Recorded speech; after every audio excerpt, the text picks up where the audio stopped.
I can talk really fast. Oh, So.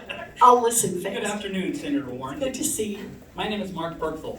I'm an employee of the Southern Nevada Health District, which is our local public health agency. I've been practicing public health for about 30 years. Thank you for coming and visiting here today.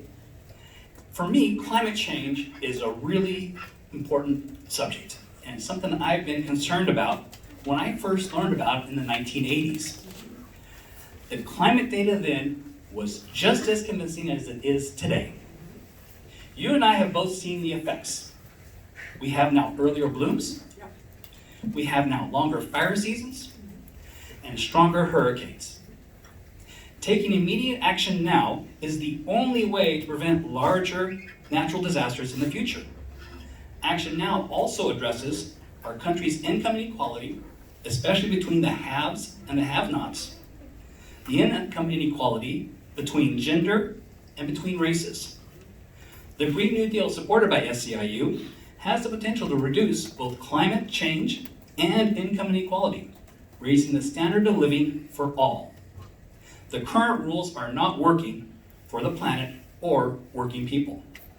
As president, I would like to know how we would lead the Congress in getting them to step up and handle the climate issues in a way that will address environmental racism and our broken economy. Good. So thank you for the question. I will try to do this. There's a lot of parts to this, but let me try to do what I can. Climate change threatens every living thing on this planet. And I don't know about you all, but the part that scares me the most is every time the scientists go back and collect new data and put it into their models, the problem is worse than we thought, and we have less time than we thought. That means it is not possible to overstate the urgency of the moment. This is not my plan versus your plan. This is, we need to get a lot of plans and we need to get them moving fast. So, how do we think about this overall? Let me give you two parts to how I think about it. The first one is, I believe in science. It's a shocking thing to say in Washington, D.C., but I feel safe here. That means I believe in investing in the research. I believe that we need basic science, we need applied science, we need to go up, step up tenfold the investments we're making. Here's the good news though.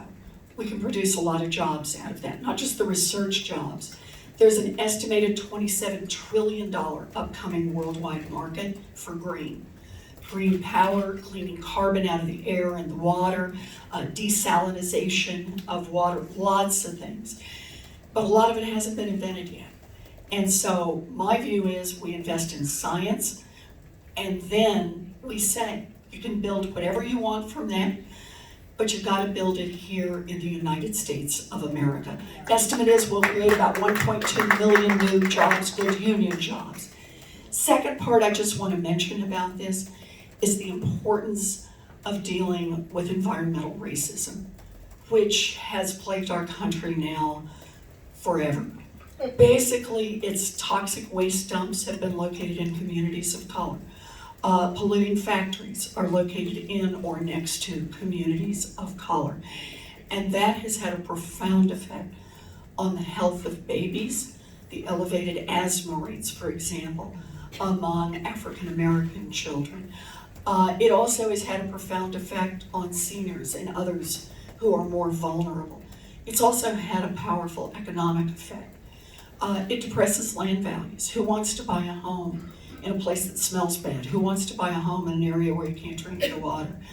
So part of my commitment on the climate plan is to say that environmental justice is not an afterthought. It's not a glue-on to another big environmental plan, that it is right at the center of it.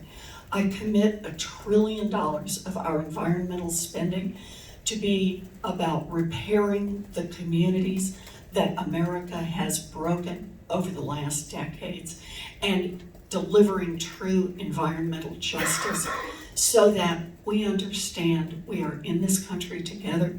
We have to repair what we have destroyed together. One more piece I have to add just real quick. Green New Deal, I'm all there, but it's not enough.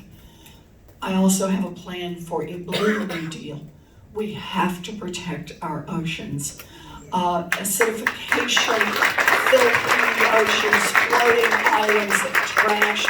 We have got to be willing to make that investment as well. So we got to do this, not just for us, we got to do this for our children and grandchildren. This is a moral imperative. So thank you all. Great. Thank you, Senator, and thank you for all our members and those questions. So, Senator, do you have any final thoughts you would like to share with our members? Yes.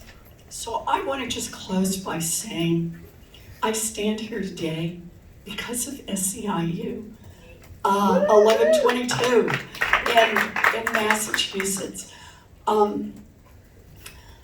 We had a Republican senator who was very popular, and many people thought he could not be beaten. I got into the Senate race against him. I started out down 19 points. I'd never run for public office before, but I knew what I was fighting for. I was fighting for working people. And SEIU joined me. They helped me. They made phone calls. They knocked on doors for me.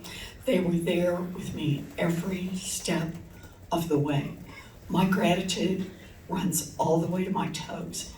And whenever SEIU is out on a picket line, whenever they're in the middle of negotiations, all they have to do is pick up the phone and I'm there. Because I got this Senate seat because of the fight for working people, and I'm gonna win the presidency because of the fight. Thank you, Senator.